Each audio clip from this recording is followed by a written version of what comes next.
ایک روز شوہر نے پرسکون ماحول میں اپنی بیوی سے کہا کہ بہت دن گزر گئے ہیں، میں نے اپنے گھر والوں، بہن بھائیوں اور ان کے بچوں سے ملاقات نہیں کیا ہے۔ میں ان سب کو گھر پر جمع ہونے کی دعوت دے رہا ہوں، اس لیے برائے مہربانی تم کل دوپہر اچھا کھانا تیار کر لینا۔ بیوی نے گول مول انداز سے کہا، انشاءاللہ خیر کا معاملہ ہوگا۔ شوہر بولا، تو پھر میں اپنے گھر والوں کو دعوت دے دوں گا۔ اگلی صبح شوہر اپنے کام پر چلا گیا اور دوپہر 1 بجے گھر واپس آیا۔ اس نے بیوی سے پوچھا کہ کیا تم نے کھانا تیار کر لیا؟ میرے گھر والے 1 گھنٹے بعد آ جائیں گے۔ بیوی نے کہا کہ نہیں، میں نے ابھی نہیں پکایا، کیونکہ تمہارے گھر والے کوئی انجان لوگ تو ہیں نہیں، لہذا جو کچھ گھر میں موجود ہے وہ ہی کھا لیں گے۔ شوہر بولا، اللہ تم کو ہدایت دے، تم نے مجھے کل ہی کیوں نہ بتایا کہ کھانا نہیں تیار کروں گی؟ وہ لوگ 1 گھنٹے بعد پہنچ جائیں گے، پھر میں کیا کروں گا؟ بیوی کہنے لگی کہ ان کو فون کر کے معذرت کر لو، اس میں ایسی کیا بات ہے؟ وہ لوگ کوئی غیر تو نہیں ہے، آخر تمہارے گھر والے ہی تو ہیں۔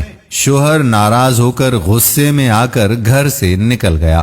کچھ دیر بعد دروازے پر دستک ہوئی۔ بیوی نے دروازہ کھولا تو یہ دیکھ کر حیران رہ گئی کہ اس کے اپنے گھر والے، بہن بھائی اور ان کے بچے وغیرہ گھر میں داخل ہو رہے ہیں۔ بیوی کے باپ نے پوچھا کہ تمہارے شوہر کہاں ہیں؟ وہ بولی کہ کچھ دیر پہلے ہی باہر نکلے ہیں۔ باپ نے بیٹی سے کہا کہ تمہارے شوہر نے گزشتہ روز فون پر ہمیں آج دوپہر کے کھانے کی دعوت دی تھی، یہ کیسے ممکن ہے کہ وہ دعوت دے کر خود گھر سے چلا جائے؟ یہ بات سن کر بیوی پر تو گویا بجلی گر گئی۔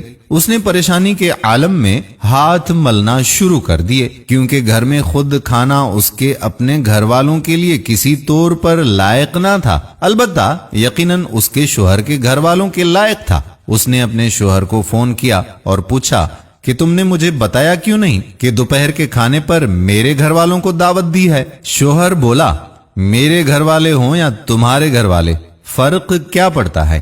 بیوی نے کہا کہ میں منت کر رہی ہوں کہ باہر سے کھانے کے لیے کوئی تیار چیز لے کر آؤ، گھر میں کچھ بھی نہیں ہے۔ شوہر بولا، میں اس وقت گھر سے کافی دور ہوں، اور ویسے بھی یہ تمہارے گھر والے ہی تو ہیں، کوئی غیر یا انجان تو نہیں، ان کو گھر میں موجود کھانا ہی کھلا دو، جیسا کہ تم میرے گھر والوں کو کھلانا چاہتی تھی، تاکہ یہ تمہارے لیے ایک سبق بن جائے جس کے ذریعے تم میرے گھر والوں کا احترام کرنا سیکھ لو۔ دوستو، لوگوں کے ساتھ ویسا ہی معاملہ کرنا چاہیے جیسا ہم خود ان کی طرف سے اپنے ساتھ معاملہ پسند کرتے ہیں۔ یہ ہرگز نہیں ہوتا کہ آپ کسی کی بے عزتی کریں، کسی کو کوئی بھی اہمیت نہ دیں اور لوگ آپ کو اہمیت ہی دیتے چلے جائیں، ایسا ممکن نہیں ہوگا۔ امید کرتے ہیں کہ یہ ویڈیو پسند ضرور آئی ہوگی۔